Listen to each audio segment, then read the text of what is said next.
Hola, bienvenidos todos a esta última emisión y conferencia de ConCovid. Muchas gracias por haber participado en todas las demás. Bueno, el día de hoy, para cerrar con broche de oro, nos acompaña una persona muy importante, que es el doctor Manuel Corpas. Él es director científico y fundador del Cambridge Precision Medicine, una compañía que está asociada al acelerador de empresas de la Universidad de Cambridge, y está dedicada a la provisión de servicios de interpretación de genómica clínica para instituciones sanitarias. Él también es tutor profesor de la Universidad de Cambridge y es director del curso de experto universitario en genética clínica de la UNIR. Tiene más de 50 publicaciones en revistas internacionales y un libro. Él se graduó en Ciencias Biomédicas en la Universidad de Navarra. Tiene un máster y un doctorado en bioinformática por la Universidad de Manchester y tiene 3 años y medio de experiencia postdoctoral en el Sanger Institute en Cambridge, Reino Unido. Doctor Manuel, muchísimas gracias por acompañarnos, por darnos un poco de tiempo para esta plática. Pues un placer por tu invitación y encantado de hablar contigo esta tarde, que sé que es mañana ahí en México. Siempre es un gran placer conectar con gente que compartimos la misma cultura, el mismo lenguaje. Es un gran privilegio. 600 millones de personas que en el mundo hablamos una misma lengua y por eso para mí es un placer conectar con gente en México y en cualquier parte de Latinoamérica. Muchísimas gracias. Gracias. Pues el día de hoy, como seguramente va a mencionar, pues vamos a hablar un poco sobre cómo es esta interacción entre nuestra genética y la predisposición que podemos generar a tener síntomas graves de COVID, ¿no? Es de lo que nos va a hablar un poquito, que es un tema súper interesante. Muchas gracias.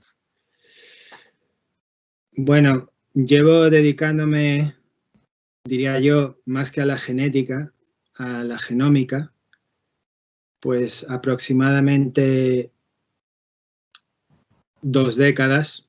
He realizado investigaciones con el genoma humano, que en realidad es el conjunto de todos los genes. Es la gran diferencia pequeña diferencia entre la genética y la genómica, es que cuando se produjo el proyecto Genoma Humano, que salió en el año 2001, eso permitió por primera vez poder empezar a analizar no un gen o varios genes, como era lo que se hacía hasta entonces tradicionalmente, sino que ahora podíamos por primera vez contemplar el análisis de todos los genes o de muchos genes. Entonces, cuando hablo de genómica, simplemente es el ángulo de que ya no hablamos solo de un gen, sino que hablamos del conjunto de los genes que son realmente los condicionantes, es la base, digamos, fisiológica, molecular, en cada uno del trillón de células de tu organismo, que dicta su función. O sea, las funciones que tenemos en nuestro organismo están dirigidas a través de la expresión de los distintos genes.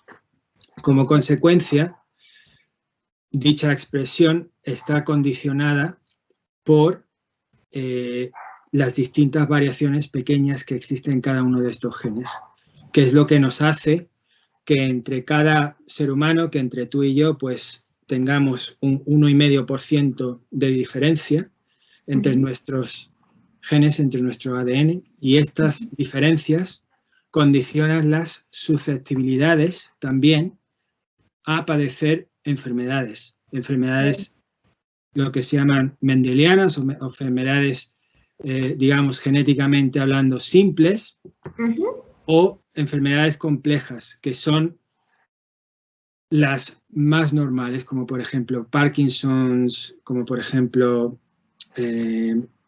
cardiovascular disease, type 2 diabetes, inflammatory bowel disease. Este tipo de enfermedades normalmente, que es lo que la gente se muere en los países industrializados, son enfermedades que dependen en muchos genes. Por lo tanto, porque tenemos ahora un mapa con el cual físicamente podemos caracterizar cada una de las variaciones que encontramos y que condicionan la expresión de los distintos rasgos, ya sean enfermedades o ya sean características anatómicas, también podemos mapear enfermedades como por ejemplo el COVID. Y el COVID, como sabemos, es un síndrome respiratorio muy de la misma familia que el virus SARS que hubieron en Hong Kong a principios de los años 2000, etcétera. Es de la misma familia de virus. Y el COVID lo que hace realmente es invadir células huésped que se encuentran principalmente en las vías respiratorias y la genética puede ser aplicada o puede ser caracterizada dentro del contexto de COVID de dos formas. Uno, la genética que tenga o las variaciones que tenemos en cada uno de nuestros genes que hagan más susceptible o menos susceptible a que seamos infectados por el virus. El virus, cuando reconoce a su célula huésped, lo hace a través de un receptor que está codificado por un gen que se llama AC2. Y este gen, dependiendo del código genético que tenga este gen, resulta con más o menos afinidad para el virus poder infectar a esa célula huésped. Luego, dependiendo del tipo de secuencia que tenga ese gen en particular, pues vamos a ser más susceptibles o no a ser infectados por el COVID. Ahora, pero lo que realmente condiciona los síntomas severos en pacientes de COVID no es la capacidad de infectarse, sino que es realmente digamos, lo que nosotros llamamos la tormenta de citoquinas, es decir, el sistema inmune de la propia persona, digamos que reaccione de una manera desproporcionada. Es lo que se llama una tormenta de citoquinas, por el cual las vías respiratorias se inflaman, se supuran, se hacen que tengas como una especie de neumonía muy, muy profunda, muy grave, que es lo que conduce a los síntomas que requieren hasta incluso ventilación artificial, etc. Y lo que vemos es que, por ejemplo, unos de los genes que más conducen precisamente a esa severidad en la infección del virus son precisamente un 3% o 4% del total de nuestro genoma, del total de nuestros genes que hemos heredado de los neandertales. Es decir, hay un grupo de genes en el cromosoma 3, o sea, nuestro genoma se divide en cromosomas, tenemos el cromosoma sexual y los cromosomas que van del 1 al 22. Pues el cromosoma 3 tiene una región que se sabe que hemos heredado de los neandertales y ese se ha aislado como un lugar particularmente de riesgo, dependiendo de qué tipo de secuencia tengas en esos genes que provienen del neandertal, se ha visto pues que se contribuye altamente a factores severos de padecer síntomas graves. Por otro lado, hay otros tipos de genes, como por ejemplo, que tienen que ver con la parte de principalmente inmune, infección, capacidad del organismo para, digamos, movilizar las distintas células que luego combaten al virus. Entonces, con esto, digamos, de fondo, la Unión Europea, dentro del paraguas de la Universidad Internacional de La Rioja, nos ha dado aproximadamente 100.000 euros, por el cual vamos a caracterizar genéticamente a 100 pacientes de la primera ola de infección que padeció en Madrid el año pasado, en abril del 2020. Y como parte de un consorcio europeo, lo que ahora estamos tratando de hacer, porque también contribuyen dentro de este proyecto varios grupos de investigación en Francia, Suecia, Alemania, etcétera. Lo que queremos hacer es no solamente esclarecer qué tipo de variaciones genéticas dentro de unos genes particulares son las que contribuyen a factores severos del COVID. También lo que queremos establecer es de qué manera entre todos los distintos grupos podemos describir de forma estándar las distintas consecuencias bioquímicas que se producen o que dan lugar a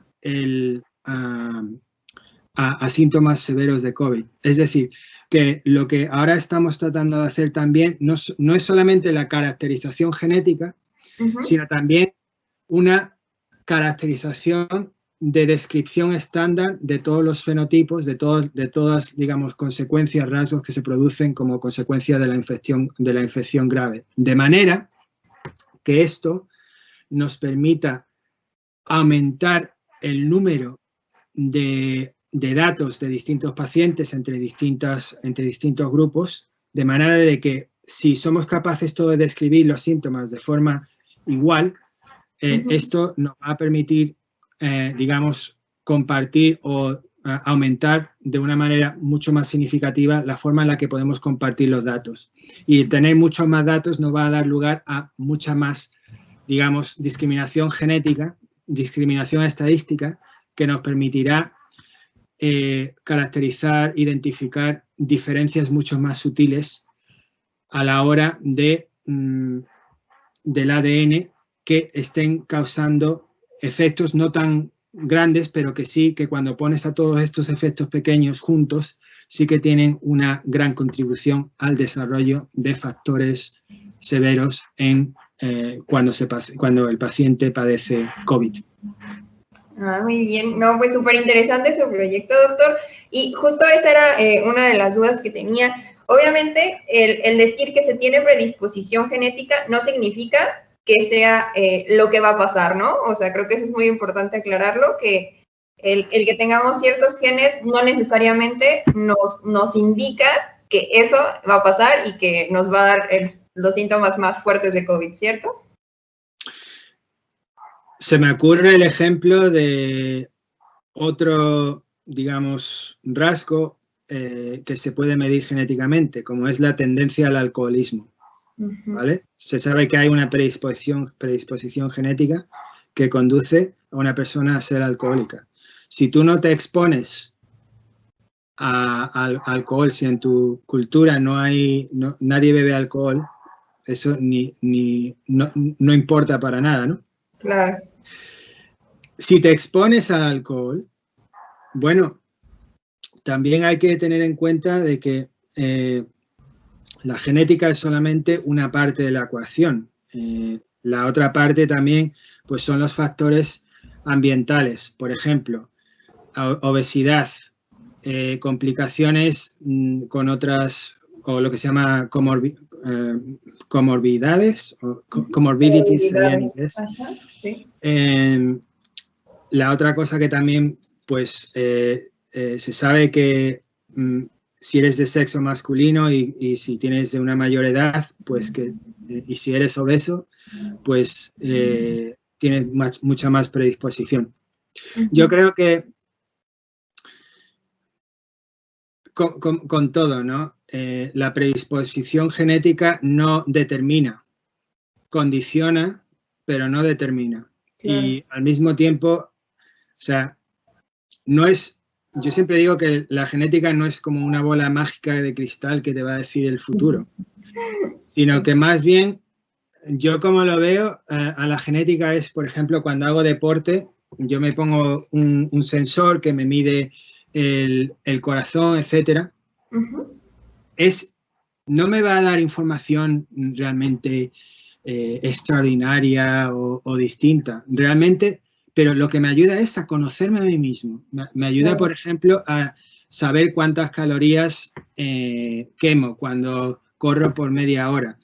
Me ayuda a tener un conocimiento de mi propio ser, de mi propio organismo, que realmente eso luego a la hora de desarrollar estrategias de gestión del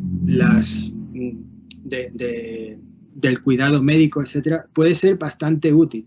Y como ocurre con mi visión de la medicina del futuro, vamos a estar en una situación en la que pues el paciente va a conocer más sobre sí mismo o sí misma que el propio médico, porque con estas fuentes de información, una de ellas siendo el genoma, pero la otra siendo los sensores, siendo los distintos análisis que te puedes hacer por tu propia cuenta, todo eso va a producir una especie de nube de datos que te permitirá, si tú quieres, tener una visión mucho más precisa sobre tu propio organismo, saber tus limitaciones, etcétera. Yo, por ahí es donde veo el futuro. De hecho, mi regalo de Navidad fue, me compré una báscula conectada a internet y un sensor de mi sueño. Wow. Y estas cosas que parece que son como un poco raras y hasta incluso te dicen las cosas que ya sabías, pero a mí me ayuda. Me ayuda a tener más confianza en conocer mis puntos fuertes, en qué esperar, etc. Es decir, el genoma es la punta de iceberg para, digamos, tener una forma de vivir nuestra salud, de vivir nuestra vida de una forma mucho más medida, de una forma mucho más